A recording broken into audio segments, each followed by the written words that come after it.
2020 will forever be remembered for its thwarted celebrations, graduations, weddings, Broadway shows. Among those is a wide array of concerts and festivals worldwide that were planned in celebration of the 250th birthday of Ludwig van Beethoven, especially in his home countries of Germany and Austria. Beethoven's actual birth date is not certain, but since he was christened on December 17, 1770, most historians place his birthday the day before, December 16.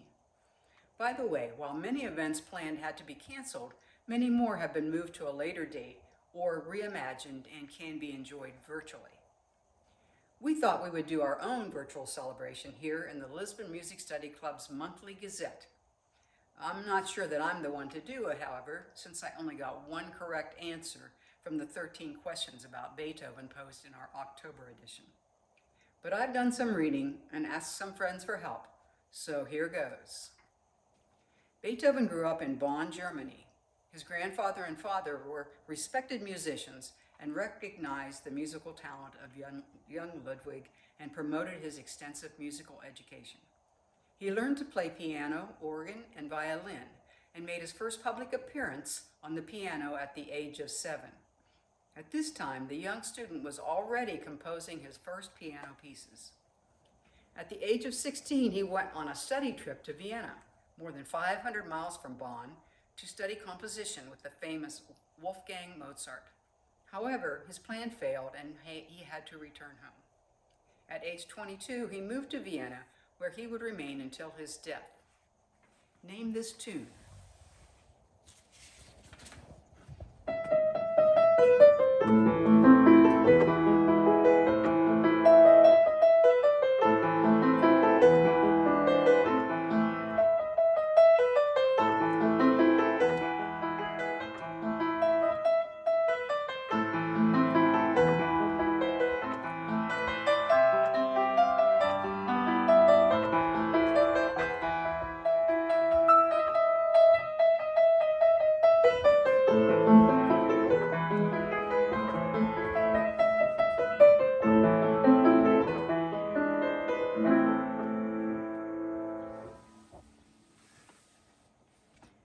That, I'm sure you all recognize, was the famous Für Elise.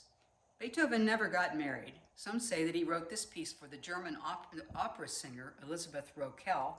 Others say it was for his friend, student, and fellow musician Thérèse Malfatti. Whomever it was written for, he supposedly asked the girl for her hand in marriage. The piece was not published until 40 years after his death.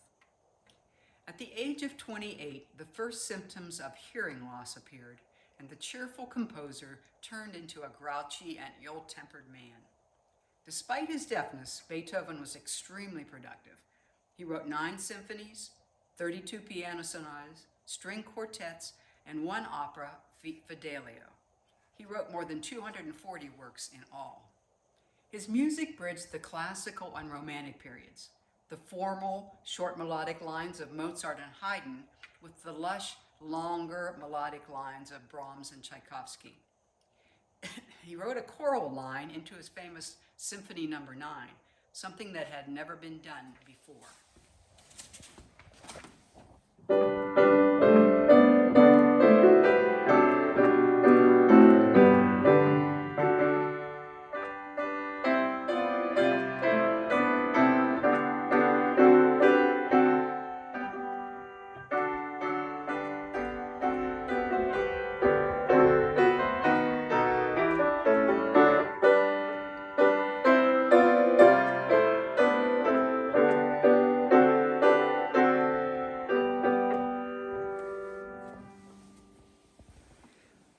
He was famous for his short motifs, perhaps the shortest being the most recognizable 4 notes in classical music.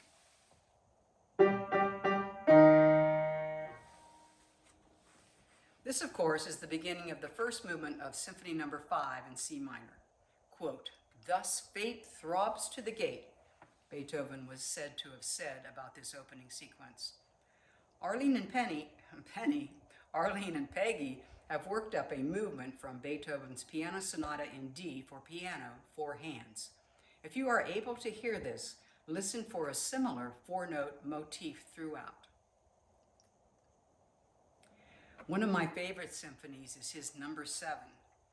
The allegretto movement is so simple but so haunting.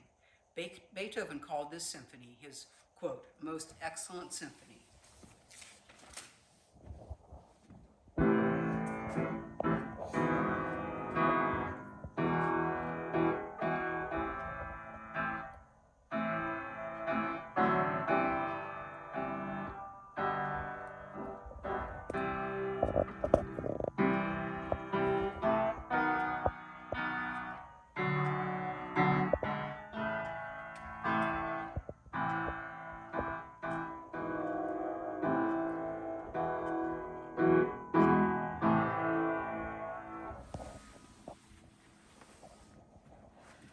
Beethoven did not write a lot of music for solo instruments, except violin and cello.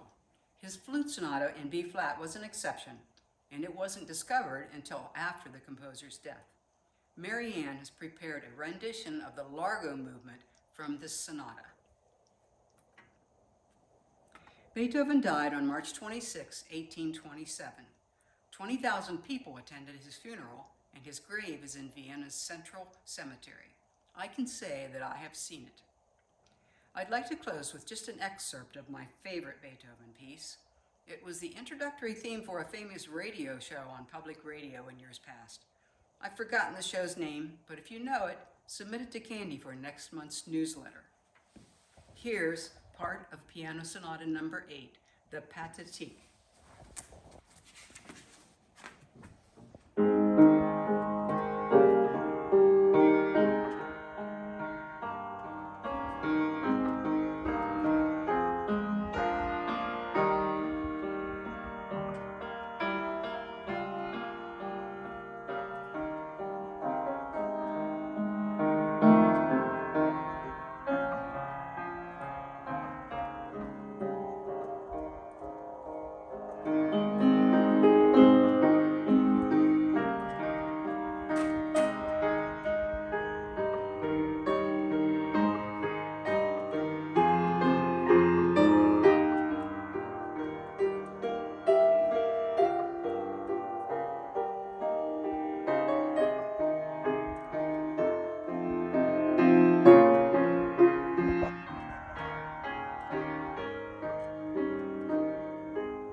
That concludes my remarks on Beethoven.